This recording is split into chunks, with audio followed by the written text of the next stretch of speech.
Morning, Carla. Good morning. How are you?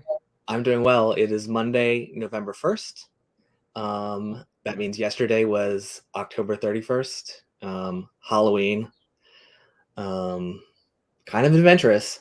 I have a teenager now who is not as interested in Halloween, so kind of a good thing. But I also have a 10-year-old who's like way interested in Halloween. Gotcha.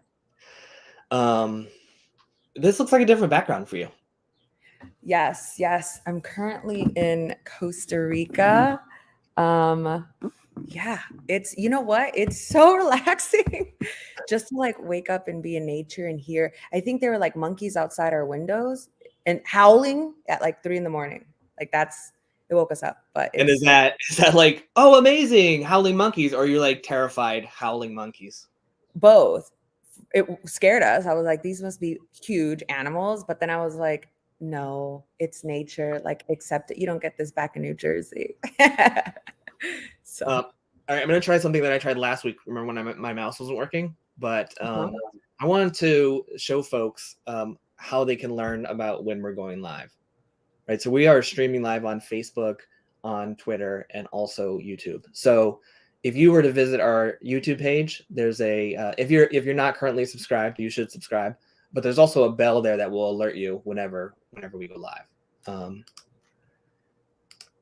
If you're on Facebook, it's actually a two-step process. So if you were to visit our page, there's those three little dots, and you want to click on Follow Settings, and then there you'll have an option to be notified whenever we go live. And then finally, this is Carla's Twitter, which you should be following. Carla's important and doing important things. But if you were to visit her profile, or rather in this case, Big Picture's profile, there's that little bell which will also notify you whenever we go live. Actually, it'll notify you anytime we tweet, but we do tweet when we go live. So that's how you'd find out about us going live. Of course, we go live at the same time, twice a week, Mondays and Thursdays at 11. That also should be a cue, Eastern, thank you. 8 o'clock Pacific, which is where I think our guest is today. I mentioned that yesterday was Halloween. Today is November 1st. Tomorrow is also a very important day, so I want to welcome our guest, Lisa K. Solomon from Vote by Design, also the Stanford Deed School. Lisa, I think that your resume goes much longer than that. So are there other creds you want to lift up? Member of this podcast. Okay, very good. Yeah. You have your own podcast too, don't you? I do. Yeah. I've got actually a podcast for educators called New View EDU that I did with the National Association of Independent Schools, where we bring in different perspectives for school leaders to ask different provocative questions, to be generative learners alongside with their students. Lisa, I get to meet a lot of interesting people in this work. And because of that, I'm often found myself saying, why didn't I meet this interesting person sooner? You and I met last year around this time when I learned about Vote by Design, because last year there was a very important election.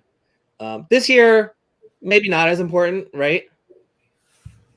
No. What? No. I mean, yes, sure. Last year got a lot of attention and raised a lot of money, but every year is important, Chris. Every year is important because we have to think about elections as not just these episodic events, right? Where some years are more important than others, particularly for young people.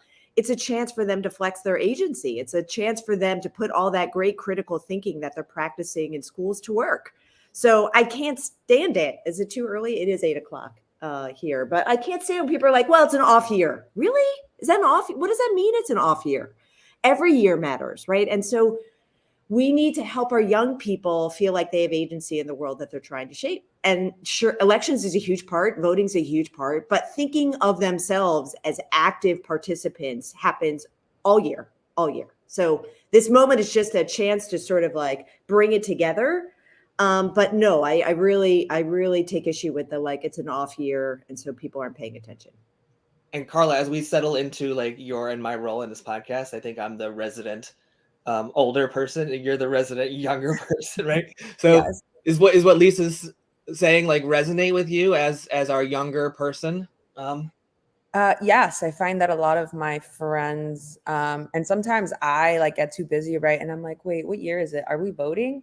Is there something to vote for? But I think a lot of my peers are, they think in terms of like presidential or like governors elections, and then that's it, right? And then they don't think about like the local implications and the voting that matters at the local level, which we need to do more of. For sure. I mean, particularly at the local level at school boards too, right? I mean, and I think that was, Chris, the genesis of Vote by Design last year, which was to say, instead of yelling at young people from Labor Day through Election Day, with like loud sources of money. And then as we get closer to Election Day, we just get more fancy, more famous people to, sort of shame them into voting, right? This transactional, episodic, you should do this and you should think this way. We use design, which is a human-centered process, to say, how do we meet students where they are? And say, not, do you like this person or this person, but to say, look, you're a hiring manager. Your vote is actually an extension of your values. So take time to think about what matters to you. What matters to you in the case of the presidential election, about what kind of leader you want, what kind of leader you think we need, and to slow down and think about it and have productive conversations with others that may have different points of view than you about the leadership qualities that matter and what's going to happen in our future versus, no, I'm a this person or a that person, and which immediately starts off in a place of zero sum and divide. Turns out it was super powerful to reach young people to say, look, we're just going to go on a learning journey together versus the shouting match. You said something interesting about design. So a lot of times when people hear the word design, they think graphic design, interior design. You said human-centered design. What is that? Well, listen, there's a lot. I mean, how much time do we have about design? As you said, I teach at the D School. I've written a couple books about it. Fundamentally, design is about being intentional about the choices that you make. So when we say, oh my gosh, this product is super well designed, it means that somebody has made choices to help you feel that way. So we could take that same process and apply it towards teachers. I think all teachers, all educators are designers. They make choices on behalf of their students. Everything from the environment. What does it feel like to walk into their classroom? Do you feel bright and alive and welcome? Or do you feel like, oh my gosh, there's these big desks and I already feel like I can't do the work? Those are design choices. So design choices is about making investments, making these decisions that say either, I want you to be successful, I want you to learn stuff, and I want you to feel stuff, right? Like, why do we love these? Is because not only do they do stuff for us, but they make us feel something. We could do the same about pretty much everything in life. Our classrooms, our conversations, the way we think about policy. So I think everything comes down to design. And here's the thing, Chris, it's teachable and learnable, which is why I love it. I'm going to do something that's going to seem very rude. It's not intended to be. I'm going to walk away, but you'll see why in a second. I'll be right back. Oh my gosh, what happened? I have this really cool book that I think was written by one of your colleagues that's about what you're talking about, right? It's exactly what I'm talking about. So that's by Sarah Stein Greenberg. It just came out, Creative Acts for Curious People. Thanks for the plug, Chris. Yeah, for sure. That contains 80 assignments that we've been teaching at the D School over the last 15 years that are about igniting agency, that are about creating opportunities for young people to be more generative, be more flexible, be more imaginative, be more collaborative. And these are the things that we don't teach, but we need to. So that's what I love. Oh my gosh, look at that. Hi, everyone. That's probably my mom. I love this book. And I'm so glad. I just bought it like a week ago. So it still has like new book smell, which is not the only reason I like it. I wanted to ask you because I also know that there's a really fascinating project going on right now that you're involved in. I think explicitly dealing with the obstacles some people face with voting, not like I don't want to vote, but like I don't have time to vote. Right. So can you talk about all vote, no play? Oh my gosh. This is one of the most exciting things. And listen, we need some hopeful news right now. And what's great is that you don't need to be involved in athletics or coaches to take involved in all vote, no play. Quick story. I know we're getting close to time. All vote, no play started last year by my dear friend and colleague, Coach Eric Reveneau, who's down at Georgia Tech, who following the murder of George Floyd and seeing how devastated his players were, and asking, Coach, what can we do? We're marching, we're protesting. How else can we use our voice? Got to vote. And it like a light bulb went off. As a coach, the most trusted resource he probably has with his players. No, never in 25 years did he think to help them to vote.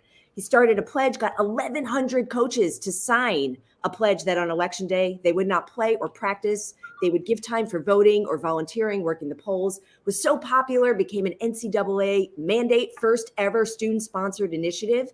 It's now a thing. All Division I athletes tomorrow are not allowed to practice and play. They instead are encouraged to get involved civically, whether that's voting or volunteering. So we created the All Vote No Play playbook, civic drills for athletes and coaches, cool things like how do we learn about why voting matters? How do we learn about who represents us? We have a whole bunch of drills on engaging. So how do we actually get out in the community? How do we find out what's on our ballot? But like fun, really fun, cool things. Like, why don't you go listen to the podcast on the greatest sports history speeches in history and figure out what made them great, or watch a documentary about the women's soccer team and how they fought for equal pay, right? These are all examples of student agency. So we're really excited. And like I said, this playbook is open to everyone. You don't need to be an athlete. You don't need to be a coach to do it. Something cool. And it's divided up by like, you got 15 minutes, do this. You got more than 2 hours, do this. And tomorrow we're hosting a really big event at Stanford for all the student athletes to listen to incredible alumni like Cory Booker, who played football there, about why the lessons of being a great teammate and the practice that athletes do every day to get stronger, to get fitter, to become a better teammate can be the same as being a great citizen. So citizening as a verb, as a set of mindsets, habits, and practices. So we are really excited, and we are going to blast it out tomorrow. Hashtag all vote no play, because around the country, coaches are doing this. I hear you say Carla's senator, Cory Booker, played football at Stanford University. That is true. Wow. And All I he's have to excited. say though is I went to Berkeley, so No, but listen, the Pac-12, Carla, Pac-12's behind it. They have an amazing PSA of all these incredible athletes talking about why voting matters to them across the Pac-12, Carla. So yeah, all inclusive. But you know, Chris and Carla, we hope this is a movement. You know, the idea of coaches seeing themselves as civic catalysts, it's just extraordinary. And, you know, one thing I would encourage people, if they're going to check out the playbook, and I hope they do, the FAQs are actually filled with all kinds of human-centered ways of having this conversation. Too often we feel like, oh, I don't know how to do that. We're like, really? Do you want what's best for your student? Do you want them to be successful in their communities, get great jobs, make more money, be a contributing human? Guess what? The research tells us that if we are more civically engaged, that we are more likely to have those things happen, right? So it doesn't, we want all students to feel like future doesn't have to happen to us. And listen, there's a lot of bad stuff happening. We need everybody on board. Nice. All right. Well, I'm going to make two promises to you, Lisa. One, I'm going to get involved in my local election tomorrow, which I was anyway. I was being a little cheeky before. You know, I know all elections are important. And two, I will not wait until next November 1st to reach out and collaborate with you, Lisa. You're doing amazing things in your work, and I love watching it from afar and speaking to you up close. So thanks so much for being here today. All right, Carla, thank you for coming to us from Costa Rica. Well, let me try that again. Lisa, thank you so much. Bye. So fun. Bye. Thanks. All right. And Carla, enjoy your time in Costa Rica. Thank you. Thank you. All right. And I still don't have a catchphrase. So until next time.